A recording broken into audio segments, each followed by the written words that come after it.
Good morning. You are watching DeProgram with Ted Rall and Jamarl Thomas. It is Tuesday, June 2nd, 2026. Good morning, JT. How are you? What's going on, man? You doing okay this morning? I am doing okay. So how are you doing? I can't complain. Can't complain. It's like I The always say, I could show, complain, but who would listen? Who would care?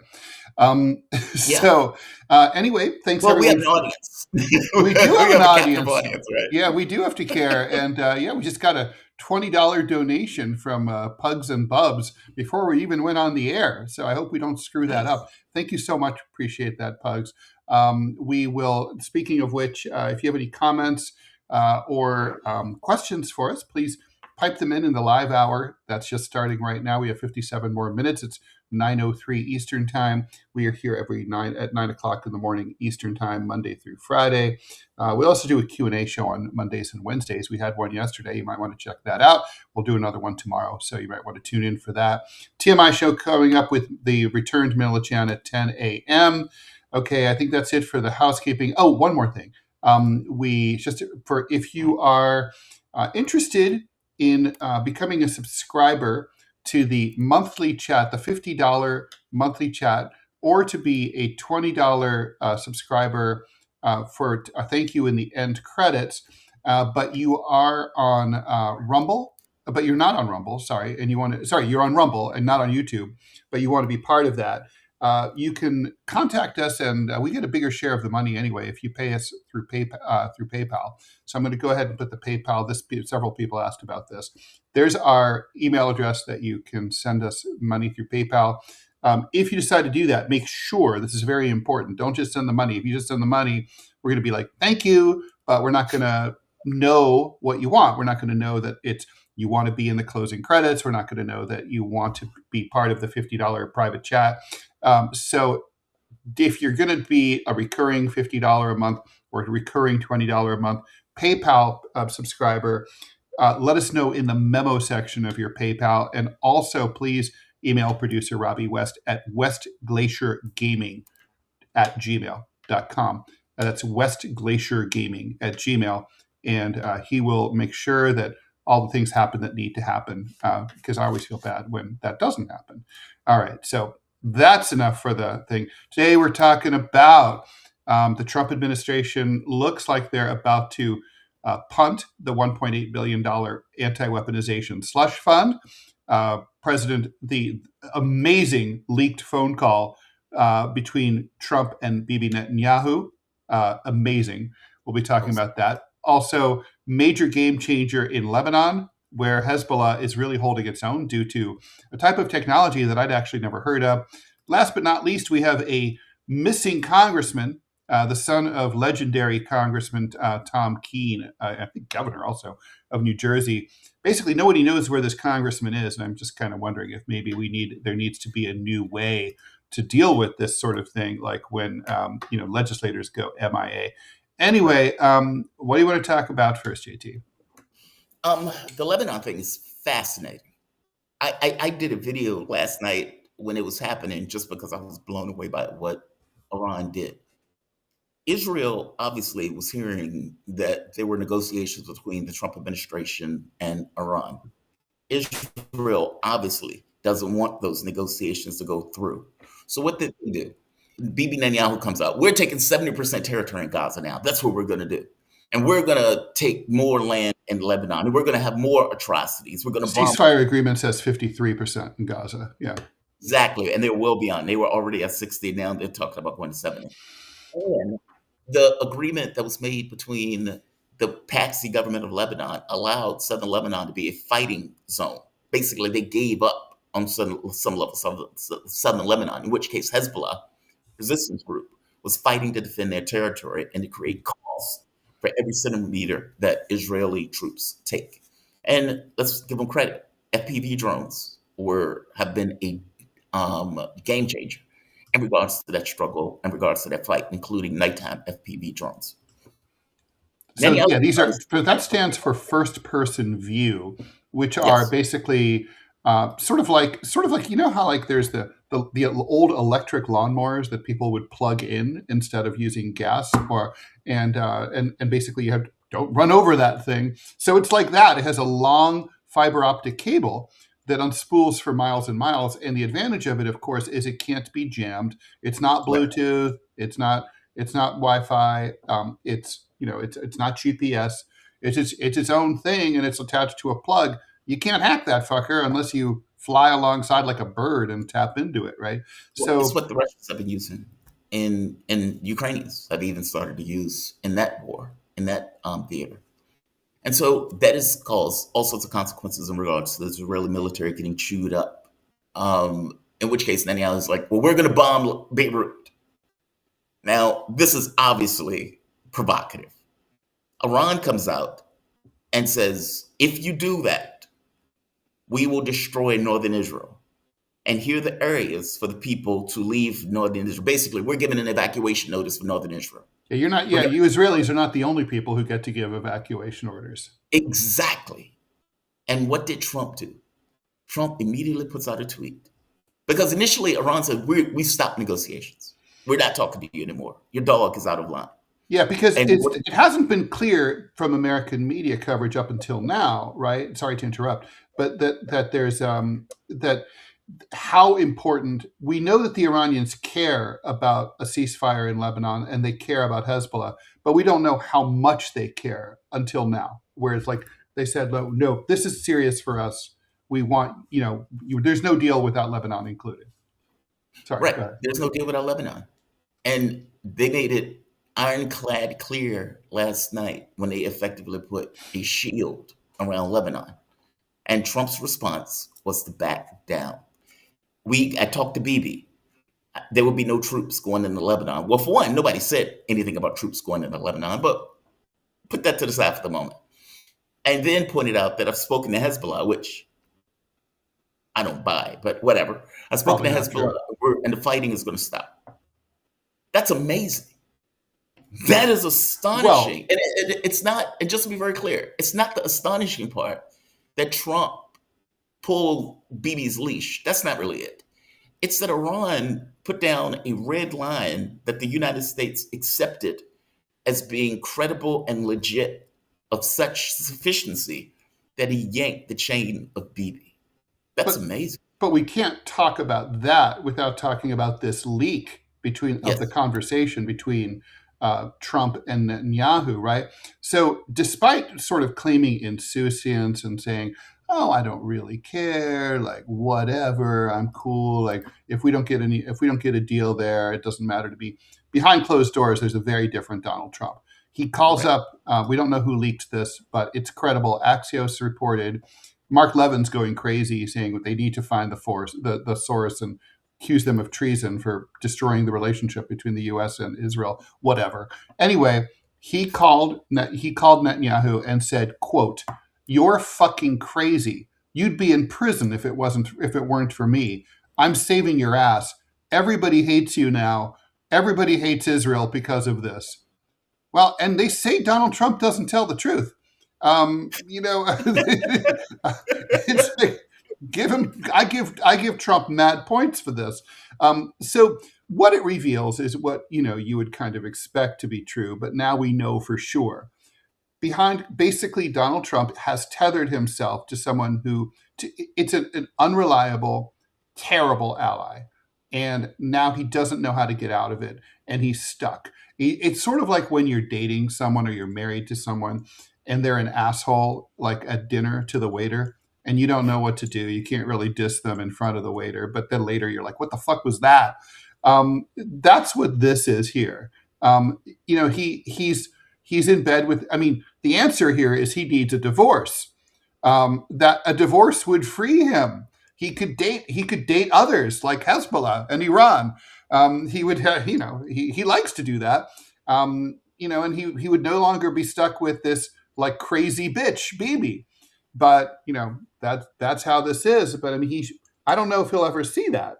I don't know why, whether it's psychological, personal, political, financial, all of the above, something else. I don't know why Trump is in so deep with Israel, but he is. And and obviously it's literally driving him crazy right now. But everything that Trump told Bibi is true. So it's kind of refreshing to hear that these conversations that, the whole rest of the 8 billion people on Earth are having is shared at the highest levels of power. I don't know if this conversation is real. Now, don't get me wrong, because look, I saw this out of Axios. Axios has a tendency to be, I would say, a mouthpiece for US intel and for Israeli intel. And they dump the stuff into the chum all the time. Mm-hmm. They would say in a heartbeat, Israel and the United States are at odds. Okay, usually they're not. Usually these guys are on the same page. I am also not of mind, because from my frame of reference, one or two things can be taking place, and a little bit of both. A, there can be the rogue hypothesis, which is that Bibi Netanyahu saw that there were negotiations taking place between the United States and Iran, and they flipped out because of it, in which case they started agitating against it. Oh, that's totally what happened. Yeah. Well, that's one idea. The other idea is the U.S. was using Israel to test Iran to see how serious they were about any kind of negotiations or whether Lebanon was included in the mix. To me, both are highly likely and possible. I don't know if they can't both be likely. Only one can be likely. But no, both can be possible. One can be true. Right. I think I'm taking A for $1,000, Alex. I think, look, here's the thing. I believe it's true, and here's why I think it's true. First and foremost, there's been no denial out of Tel Aviv or out of Washington of this claim. That's really key. There would be if the relationship were ruptured to this point, let me put it this way: if the relationship was not ruptured to this point, and Axios is talking shit, there would be threats of lawsuits. There would certainly be public statements, full-throated denials. There's been no denial. It's been like, tumbleweeds blowing across my screen this morning. Also, the timing. Immediately after this, we know that the two men talked. So we know they both issued statements, and they were both rushing to get their messaging out, right, quickly. I think Netanyahu, when I was looking at my Twitter feed this morning, was exactly this, was a little earlier. But he was like, I talked to Trump, and everything's cool. And anyway, we're going to chill a little bit in Lebanon because, out of deference. And then immediately after that, Trump was like, thank you, Bibi, for doing exactly what I wanted. Maybe peace will last forever. It's awesome. But they were both rushing to get their narrative out. That's something that you do when, especially after you've had a conflict. I mean, if you are both on the same page, you both, carefully massage your statement. The statements are virtually identical, but from your own respective points of view. And then they come out at the same time.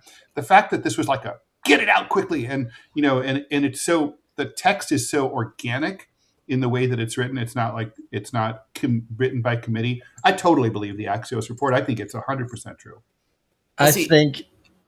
Well, it was rushed because all of this stuff was happening kind of on the fly, and all of these guys are in utter chaos in regards to what's happening. This is not strategy.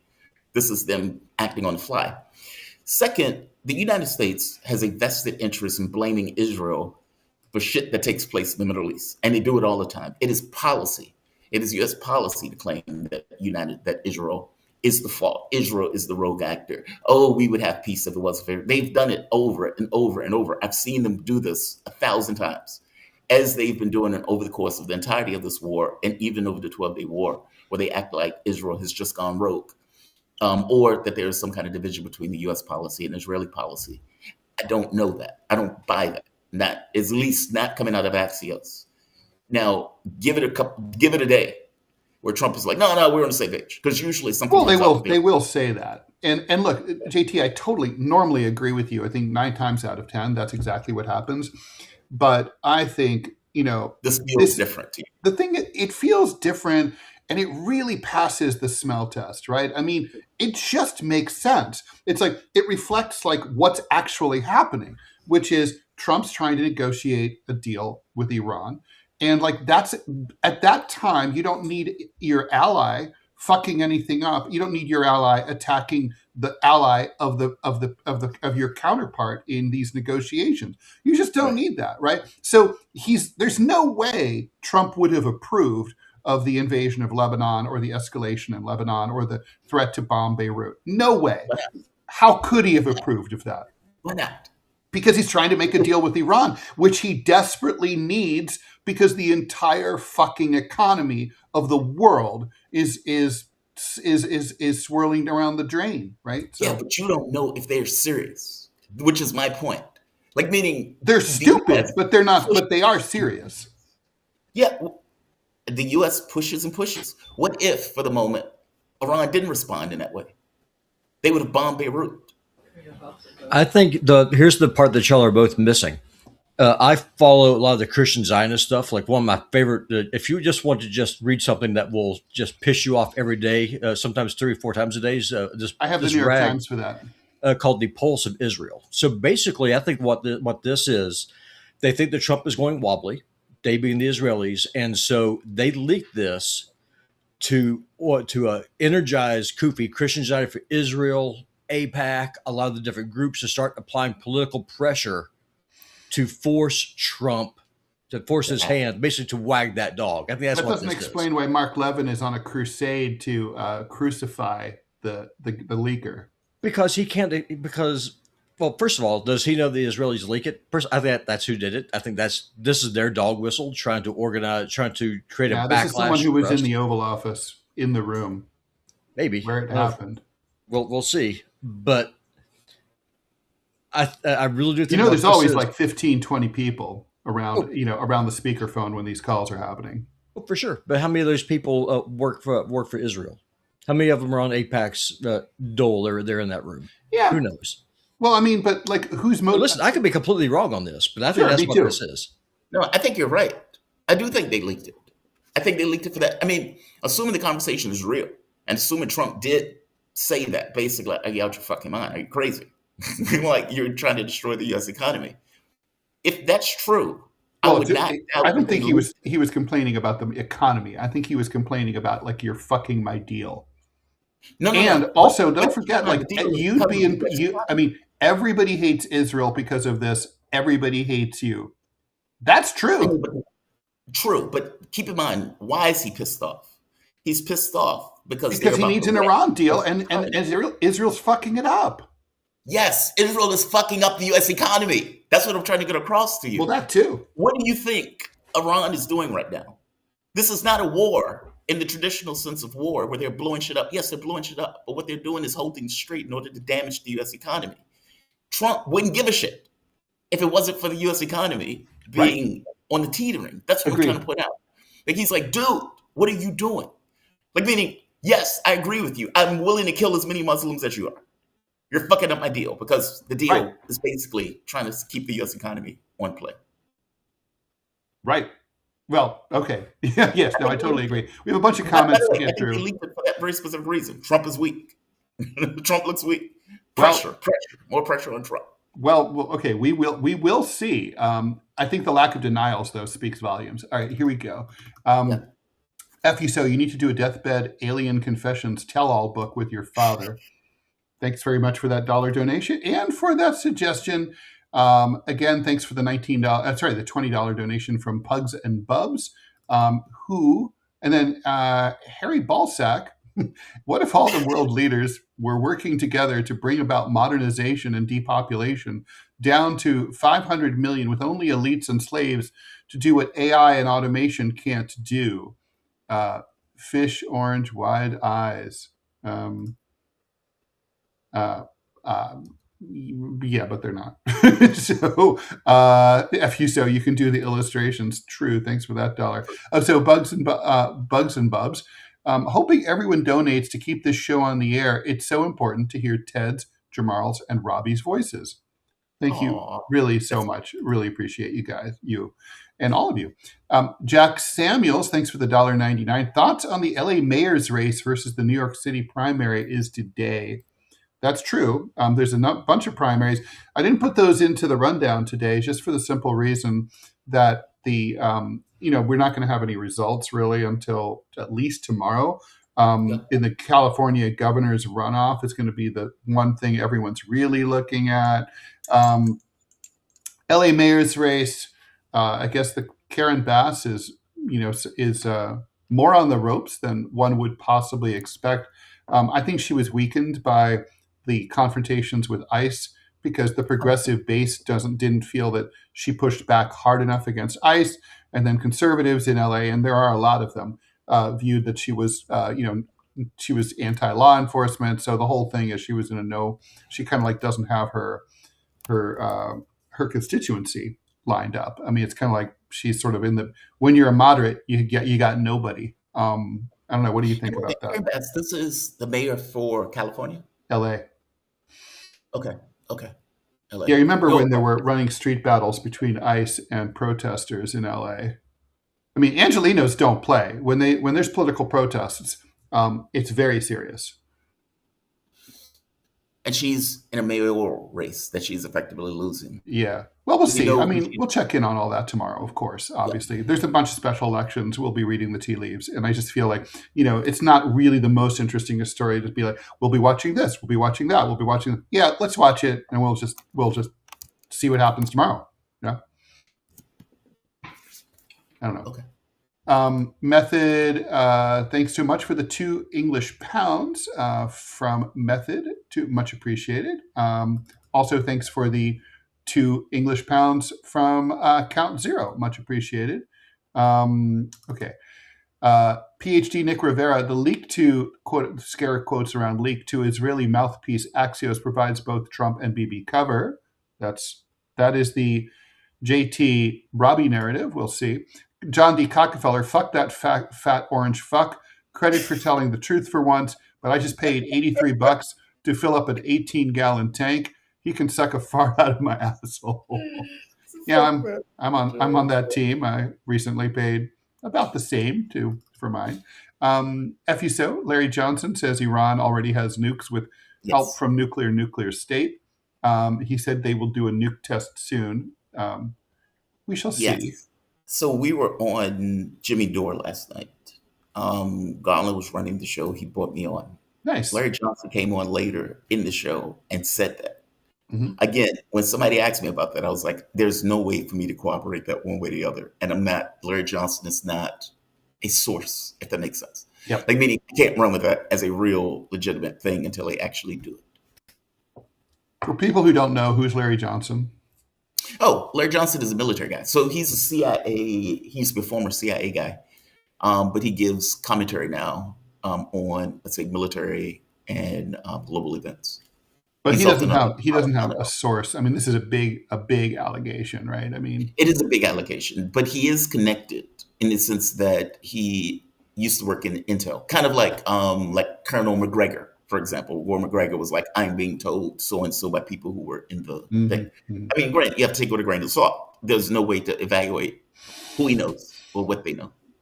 So okay, gotcha. More comments. FUSO, thanks for the $1. Maybe Trump caught RFK's Jr.'s brain worms. There's a picture, by the way, on X today of RFK Jr. back in the 70s handling, fucking around with a puff adder snake. And I'm like, really? Okay, so that's really cool. It's also really crazy. But then I'm like, really cool is often a subset of really crazy. So wait, what is a puff adder snake? I don't know what that is. It's a highly venomous, snake. It's a what is it? Like it's a bitey dude who fucks you, but he's like he's fucking around with it, playing with it. I mean, he likes snakes. He loves animals, that guy. FUSO, maybe Diaper Don's issue is that no one is assigned to change his diapers when he has a load. That would make me grumpy. Thanks for the dono there. Maybe Bluth Funk. Good reminder there. Didn't Bibi put a microphone in a UK Prime Minister's toilet? Yeah, he did. That's true? Yeah, that is true. Yeah, personally. Like, what a nut. I forget who it was was it Tony Blair, maybe? I think, or maybe someone else. It was someone else, I think. Manchild, thanks for the $2. Trump has mastered the art of the squeal. Nice. Oh my God. Thanks for the $49 donation from Crown Heights Brainiac. We keep going back and forth wondering if the Bibi, Trump, and Backstreet Boys are breaking up. But who wants to take the bet that this is going until the summer and gas is going to get to $10 a gallon? Iran is waiting for the economy to croak and impeach Trump. Yes. I agree on all that, including the $10. By the way, I don't even know how. I mean, standing still is a problem, right? Like, then you can't just keep the blockade up. Donald Trump could only jawbone for so long about, oh, we're almost at a deal. We're almost at a deal. Okay, can you really do that for 3-4 months? No. But yeah. Okay, so Arian Gordy, thanks for being a member. 3 months. 3 months of great independent news. Hopefully our country doesn't even turn even more fascist, so you guys don't get censored. Thank you for deprogramming us. You're welcome. And thanks for the $19 donation from Arian Gorty. Ted, thought on your quality of life expectations during the World Cup, laughing my ass off. Jamarl, what to do to get better at chess? Robbie, should I apply to a master's in Montana for all? If you were president and had this power, how are you dealing with this? Okay, so I'll go first. We're going in order here. Okay, so quality of life expectations from the World Cup. Fortunately, fewer people are coming to New York than were originally anticipated, so it probably won't have as much of an impact, but it's still going to largely suck, and I'm going to do what all New Yorkers do when stupid, annoying, out-of-town events happen in a city that's completely doesn't have the infrastructure to prepare for it, which is to be out of town as much as possible. What would I do? And we can all do the president thing later. JT, your question was what to do to get better at chess? You play and you lose. You play and you lose. That's how I got better at it. At the point where you get well enough, where you understand the game and the concepts of the game, studying certain books helps. So there is one of the best books that I've ever come across was The Most Instructive Games Ever Played in Chess. It is very good. It is very good. And it breaks down, it's using archaic notation because the book is old, but it's one of the best books you'd ever get in chess. One of the most fun ones is The King Hunt. That's another good one that's really good in chess. Macau Tao books are really good too, especially if you're trying to get better at attacking. If you're looking at more strategic play, Petrosian book, and there's another one by Karpov that are exceptional at thing. It just depends on your style of play. As I got older, I went from being more tactical to more strategic. And so all of them are ways of getting better. And Robbie, should Arian apply to a master's in Montana? Yeah, sure. If you do, go to the University of Montana. That way you'll only be 130 miles south of Kalispell, and I can go down there, meet up with you, and give you the 25-cent tour. It's a big place. Nice. Yeah. Montana's awesome. I mean, it's like, now if someone was like, oh, you have to live in Montana, I'd be like, okay, that works for me. There's worse I wouldn't say that about every state. I mean, you could be asked to live in Maryland. That's true. That would be, although the Outer Banks are awesome in Maryland. And Silver Spring is fantastic.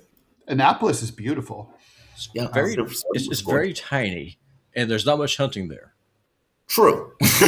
True. Well, there's enough hunting. Plus, there's Blair Witch Project. There's witches.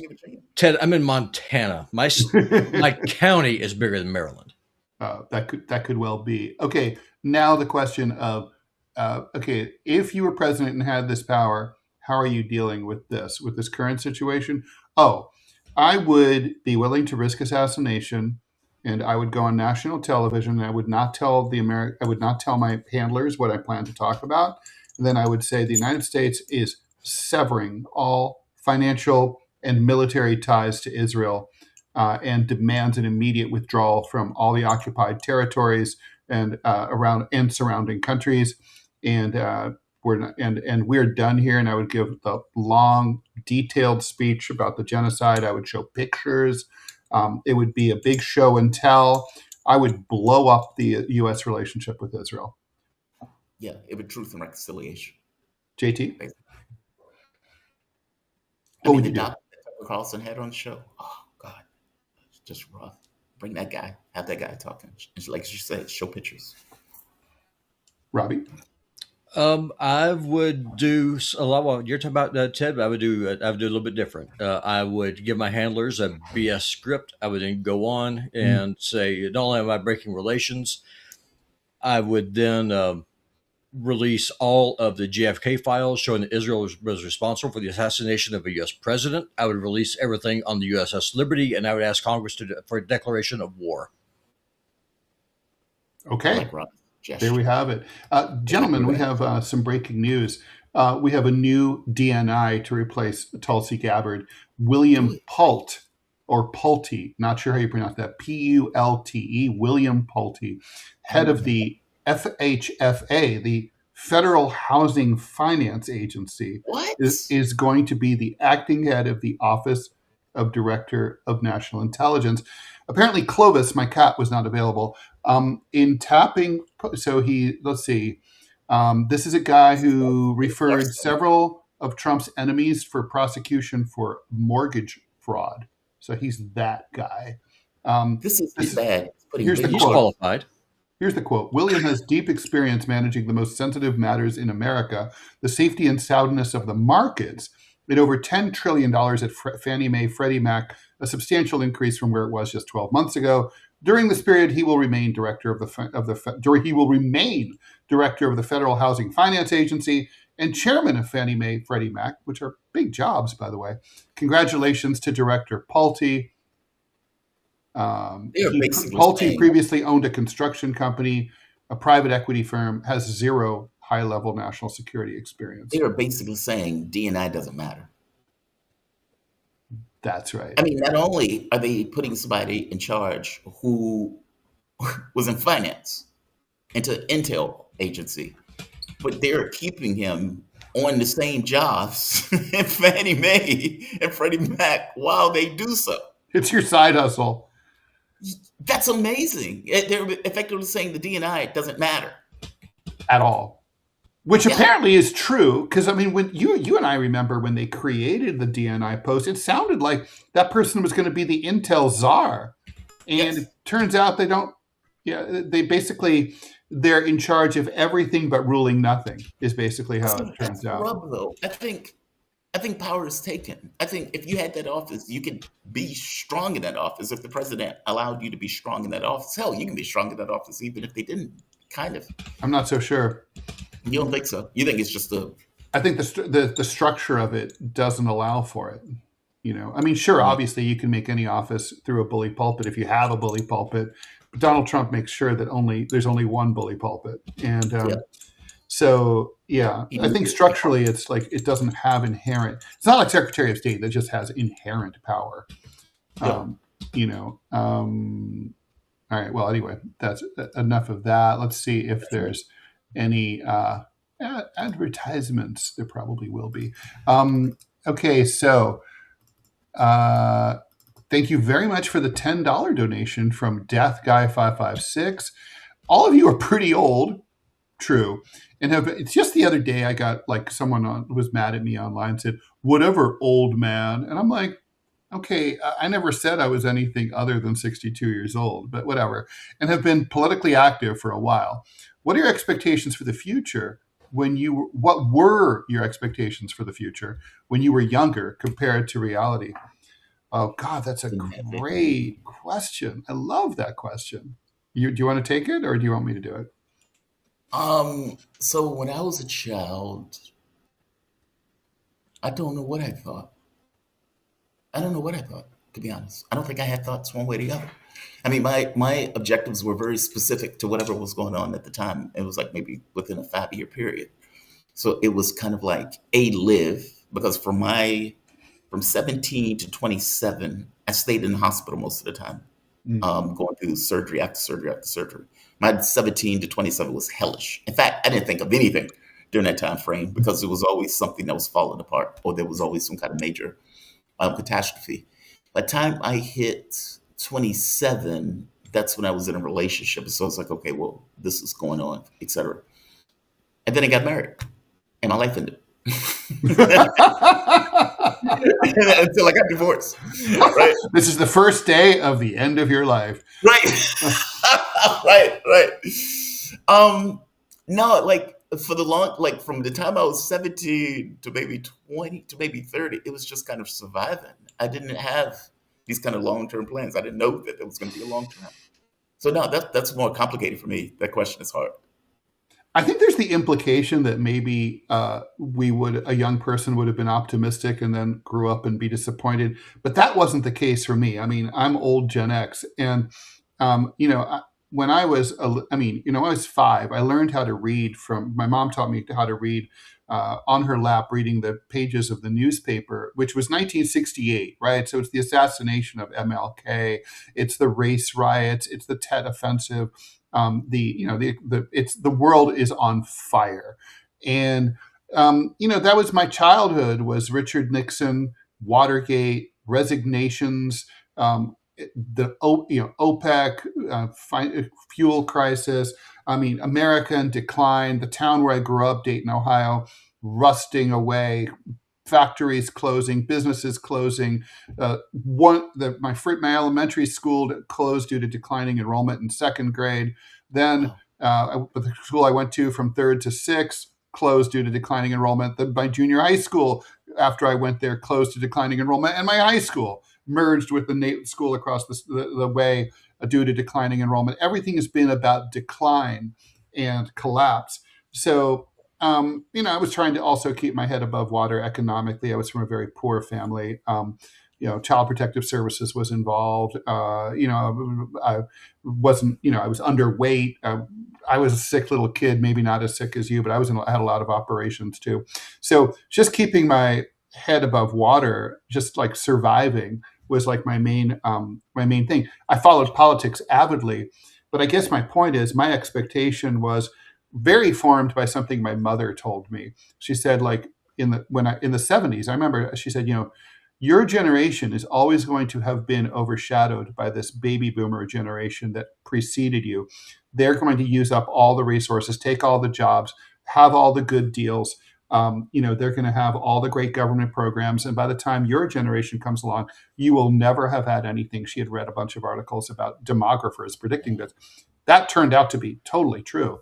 And so I guess I was expecting a downward trajectory, and I have not been disappointed by that.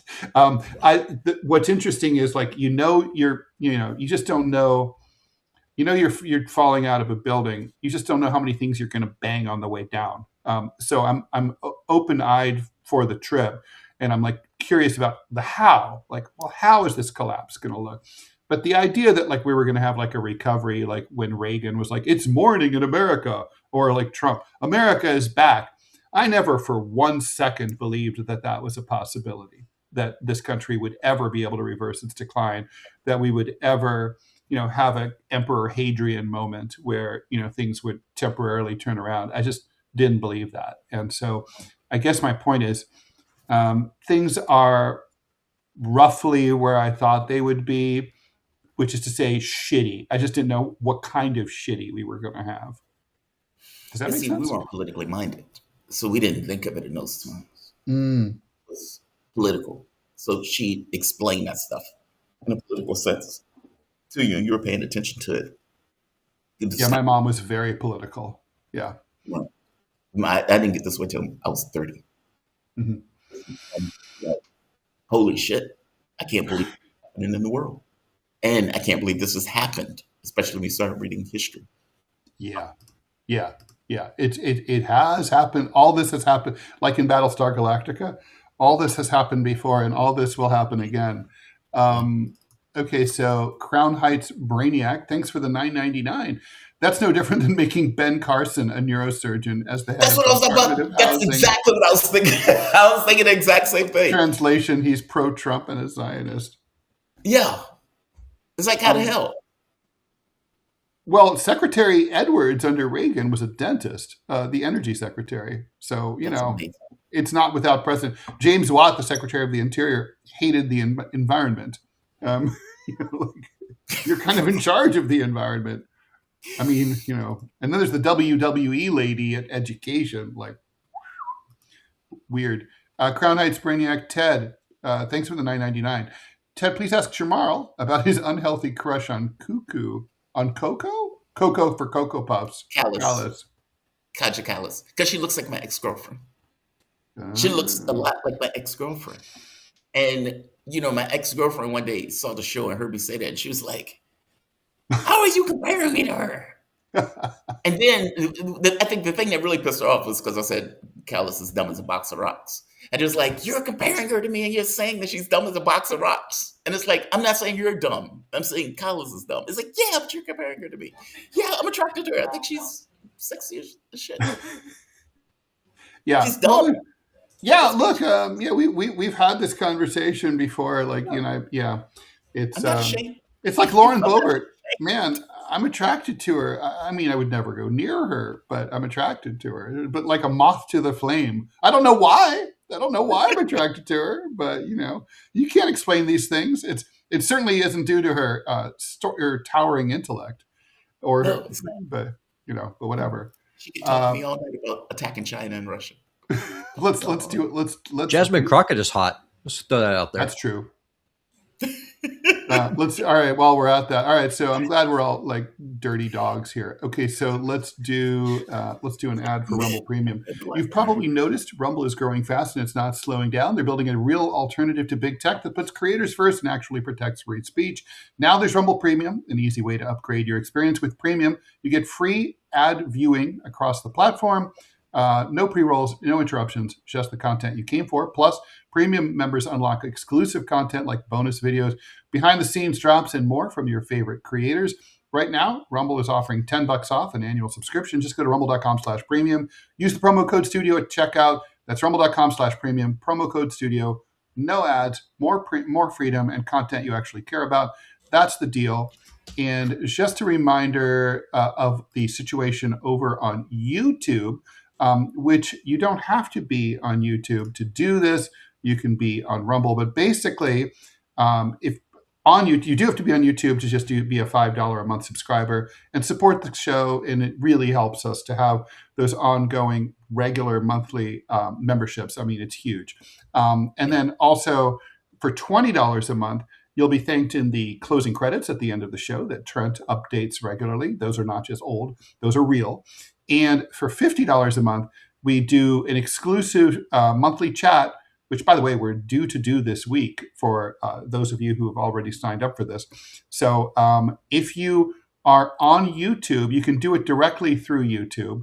And if you are on Rumble, you can become a subscriber. Just go to DeProgram, PayPal, deprogrampodcast@gmail, and become a $20 subscriber or a $5 subscriber, and then put it in the note and then email West Glacier Gaming, that's Robbie, at Gmail, and he'll take care of it, make sure it all happens for you. All right, so that's enough of that. More comments. FUSO poll, do you want Iran to get nukes at this point? Yes. Yes. Should have already had them. I don't like proliferation, but they need them. Yeah. I mean, it's not that I want them to use them, right? Nukes are to be shown, not to be used. But do they need a balancer? Yes. Do they need a deterrent? Yes. Totally. Okay, John D. Cockefeller, I feel the same way about AOC as Ted feels about Lauren Boebert. I find her mentally repulsive, but that photo of her in her Boston College shirt, busty as all hell, has me feeling a certain way. Yeah, and she's, Latina-ing, filling out in a nice, curvy Latina way that's, as she gets older, makes her even more appealing, I would say. Yeah. I never really have an eye for the young ladies. I just don't. I've always liked women about my age or older, maybe significantly older. So it's kind of like with AOC, I'm like, I see it theoretically, but now I'm like, oh, I could see why people... There's something about her. She has crazy eyes. That part I don't like. But crazy eyes. Okay. I don't think she's bad looking. Oh no, she's definitely not bad looking by any means. I would never say that. Yeah, she's attractive. Who has crazy eyes? Who are the hottest? Who are the hottest politicians, you guys think? AOC. AOC and Jasmine Crockett are up there. Obviously, Kayla's Annalena Baerbock is. Lauren Boebert. I don't know if it's the German language. I don't know what it is. It's something about the accent. AOC is very attractive. Crockett is not bad. I don't know. I'm needless. But I kind of have the hots for Elizabeth Warren, too. Men at this moment. I have the hots for Elizabeth Warren. Was it her beer commercial from back in the day when she was running for president? Is that what won you over? Honey, do you want a beer? I don't know about that one, but she's cute. I bet she's so fun in bed. But anyway, like a cold fish. Elizabeth Warren. I'm serious. Well, watch out for the geeky girls. The geeky girls always be like crazy in the sack. Also, well, she's an Indian. Best looking guys. Okay, it's not Kash Patel. No, it's not Kash Patel. I mean, I suppose for a certain kind of homoerotic way, it might be Pete Hegseth. Maybe, yeah. But that's the callous of men. Who's RFK Jr. is kind of the Daniel Craig of American politics. Like I can see that. Him lifting weights. He has a six craggy. Yeah. Been through a lot, doing mostly his own fault. Yeah, Hegseth is probably the Kayla's of men. I'm trying to think of who else. I don't know. That's a good question. I don't think what's his name from California? Newsom. I don't think he's really that good looking. I think he's like Channel 2 weather with Gavin Newsom with Eyewitness News. Right? California would be better off if he was a weatherman. I always feel like he's cheap, like he's looking at the woman. California weatherman is like such a. He's looking at the next woman who's right beside him. California weatherman is such a no-show job. It's like well, today it's going to be 78 and sunny. Tomorrow 79 and sunny. Then 78 and sunny again for the weekend. It's like great. Wow, hard work there. We're getting rain. Yeah. Woo. So foreign leader. Ooh. Who do you think is the hottest foreign leader? I think Japan's prime minister is pretty hot. Do you? Oh yeah, I'm talking about someone with crazy eyes. At the risk of being called gay, I think prime minister. I think Emmanuel Macron is a big swinging dick. As a guy. Agreed. No, his I agree. husband agrees. Yeah. Yeah. Yeah, I went there. Oh, what's her name? Oh, Vandalian. The EU. No. Chasing women sucks. No. It's definitely. I'll tell you who it's not. Is that Japanese prime minister? No, that's what I'm talking about. The Japanese prime minister. She's hot. Oh, Ted is saying she's not. Disgusting. That's the point. Well, he thinks that van der Leyen is hot. Her with her bulletproof hair. I mean, that thing could repel a bullet. Well, that could come in handy next time someone takes a shot at me at a book signing. Yeah, John D. Rockefeller, he votes for the leader of Estonia. God, what the hell is her name? Oh God, yeah, I agree. No, she's crazy hot. Yeah, she's very attractive. And anyway, too bad she's gone. Benazir Bhutto was hot. When I pointed out that I was into Kayla's and Baerbock, my audience knows me at this point. They know that I'm attracted to both. They were like, he's only into white women. And it's like, dude, we're talking about world leaders. Like, it's not like... there's not a lot of choices here, yeah. Especially female. Go to African countries and start picking out women from African countries, but that would just be kind of strange. Well, there's not very many of them either. Me personally, I'm not particularly attracted to white women. I prefer... I like black and girls have got what's this word, color. So I like. You see, I'm open-ended. Anywhere I've gone, I've been attracted to the women at every location. Yeah, I know. I can notice some trends, but there's no no-fly zones for me. Yeah. Well, you like the ugly women. The uglier, the better. That's what you like. I see beauty in places you don't. That's just because I'm not shallow. Because I'm an artist. I'm an incredibly shallow person.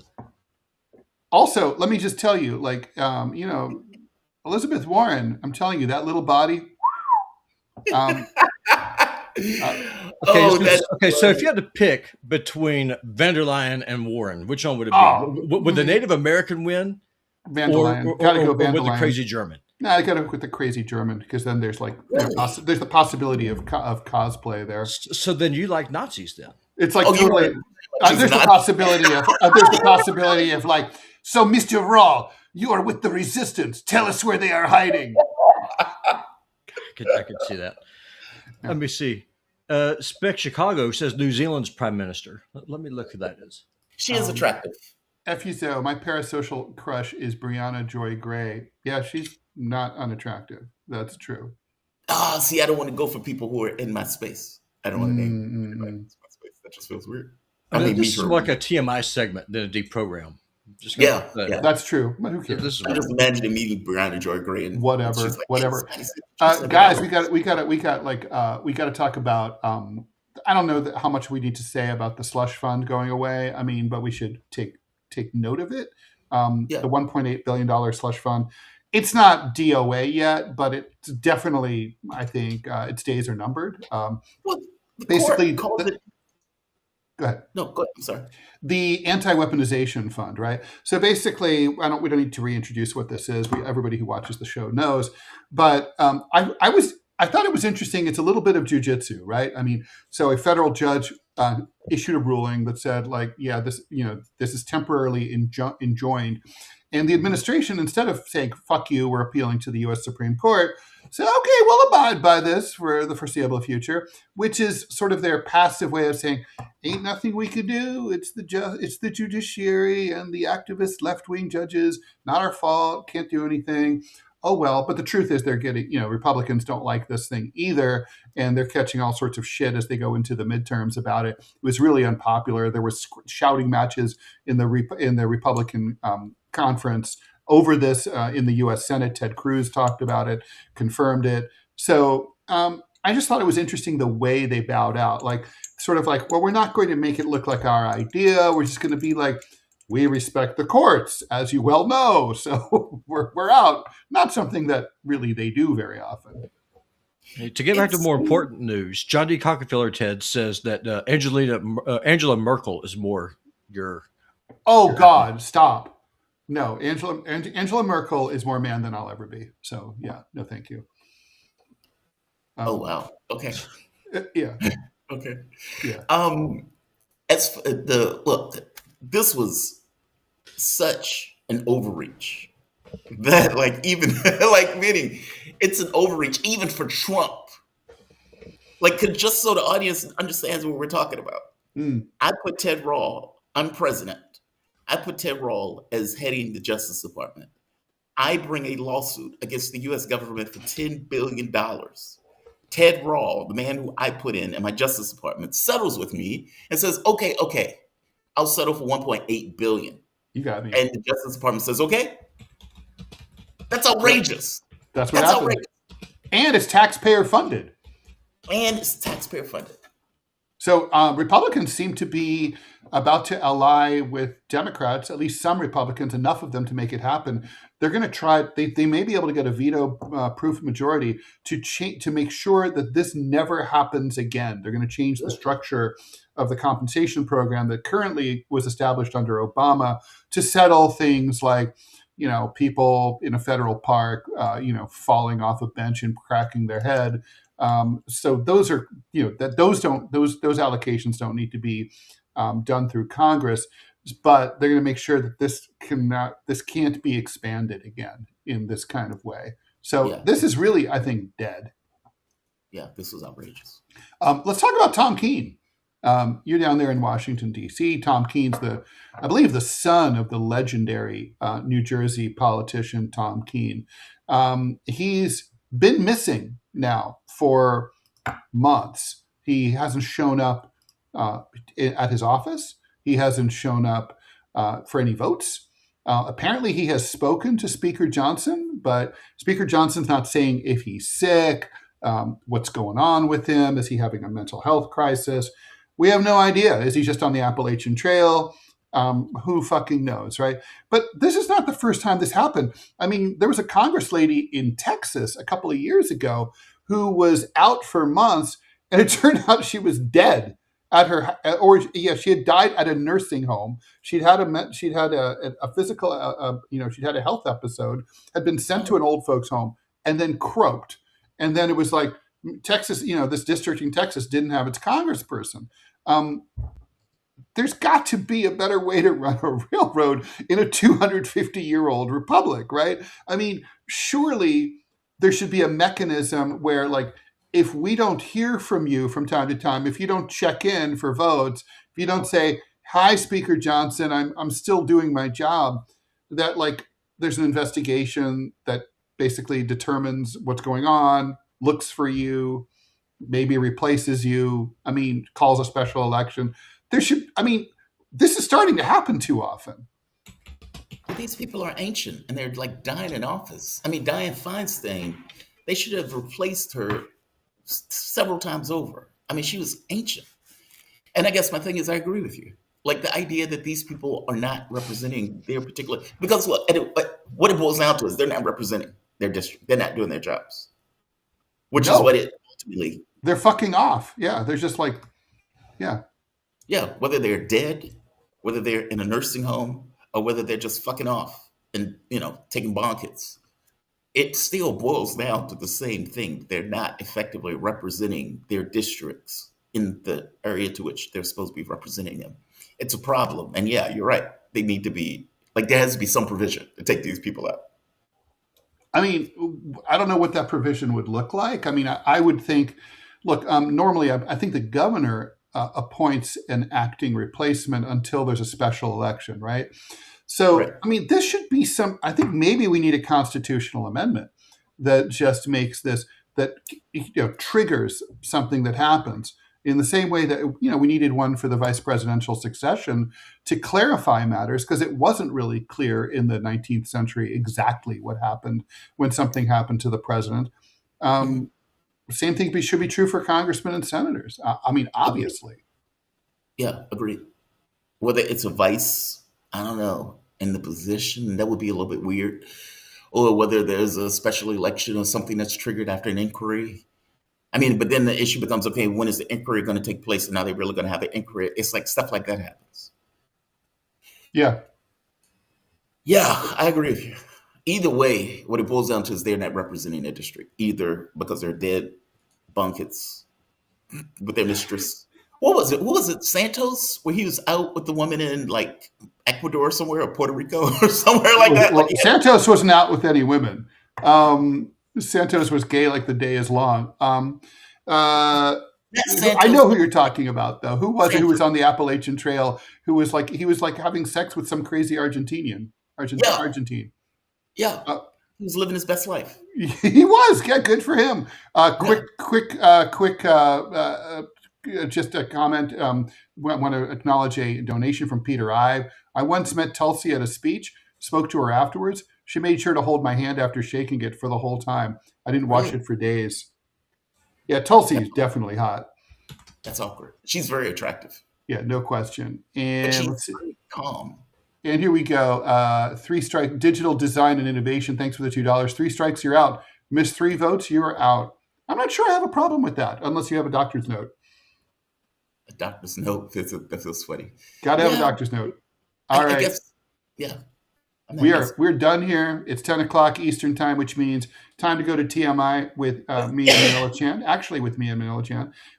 We will be, JT and I will be back tomorrow. Thank you so much for your kind support today. We will see you tomorrow at 9 a.m. Eastern time. Bye, JT. Melissa, say hi. Bye-bye, guys. I will do that.